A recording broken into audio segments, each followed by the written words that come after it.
चलिए, आज मैं आपको दिखाता हूँ कि हम फ़िमोरल कैसे डालते हैं, है ना? और जैसे आप देख रहे हैं मैं ज़ाइलोकिन डाल रहा हूँ अभी। ज़ाइलोकिन हम 5 से 10 एमएल के बीच डाल सकते हैं। वो डालने के ऊपर डिपेंड करता है, डॉक्टर जो होते हैं वो डिसाइड करते हैं कि हमें कितना लेना है। और देखिए मैंने नीडल अभी पिक किया वहाँ पे।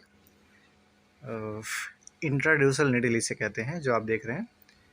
और उसके बाद देखिए, जब भी हम पिक करेंगे हमें केवल वेन में पिक करना है ना? क्योंकि आर्टरी के जस्ट ऊपरी हिस्से में होता है। और जब भी हम पिक करेंगे हम ये देखें आर्टरी पिक नहीं होना चाहिए।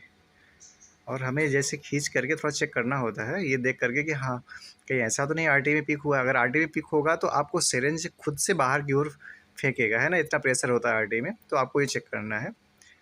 तो उसके बाद आपने गाइड वायर डाल दीजिए। गाइड वायर के बाद देखिए, ये डायलेटर है। डायलेटर क्या करता है, उसकी जगह को थोड़ा सा साइज उसको बड़ा करता है। बड़ा इसलिए करना पड़ता है क्योंकि जो कैथेटर होता है हमारा वो लूज होता है ना? तो अगर अब हम ऐसे डालेंगे तो वो जाने में हमेशा जाके मुड़ जाएगा, स्किन में जाके वो मुड़ेगा तो दिक्कत करेगा। तो इसलिए हमें ये डायलेटर से उसको साइज़ को थोड़ा वहाँ बड़ा करना होता है।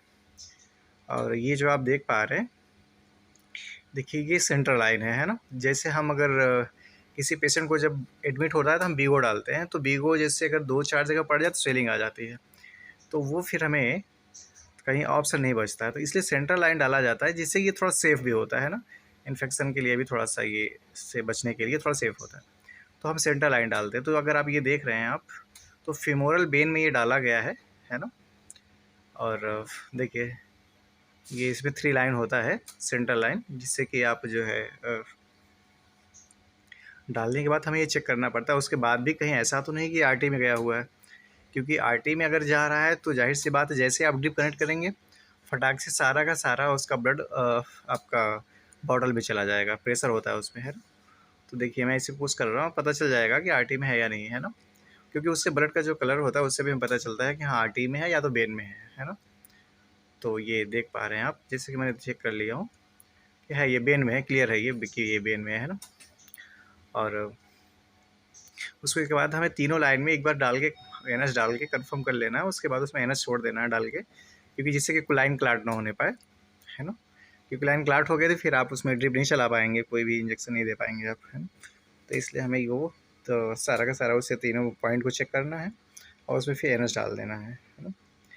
एनएस डालने के बाद जैसे कि आप देख पा रहे हैं, हमें उसे लॉक कर देना है। हाँ, उसमें क्लिप जैसा लगा होता है, लॉक करना है उसे। एनएस डाल के तीनों लाइन को बहुत अच्छे से चेक करना है ना? और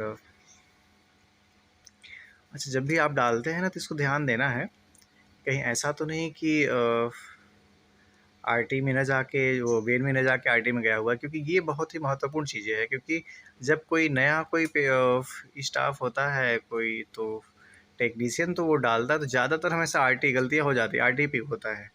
और जब आरटी पिक होता है तो उसको फिर आपको करना क्या होता है कि आप वहाँ पे एक गुल्ला बना के रखिए आप, है ना? और कॉटन का कस इकट्ठा करिए और कम से कम काफ़ी देर तक उसे दबा के रखिए। उसे चेक करिए कहीं ऐसा तो नहीं उसमें फिर से प्रेशर आ रहा है। और जब काफ़ी देर तक दबाए रखेंगे तब जाके वहाँ का ब्लड बंद होता है ना?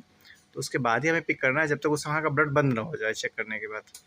जब वहाँ का ब्लड बंद हो जाए उसके बाद हमें आगे दोबारा फिर पिक करना है ना? तो देखिए अब ये सेंट्रल लाइन आपका ये पड़ चुका है, हमें बस उस पर स्टिच लगाना है। तो स्टिच लगा देंगे, उसके बाद हमें ड्रेसिंग कर देनी है अच्छे से, पैडिंग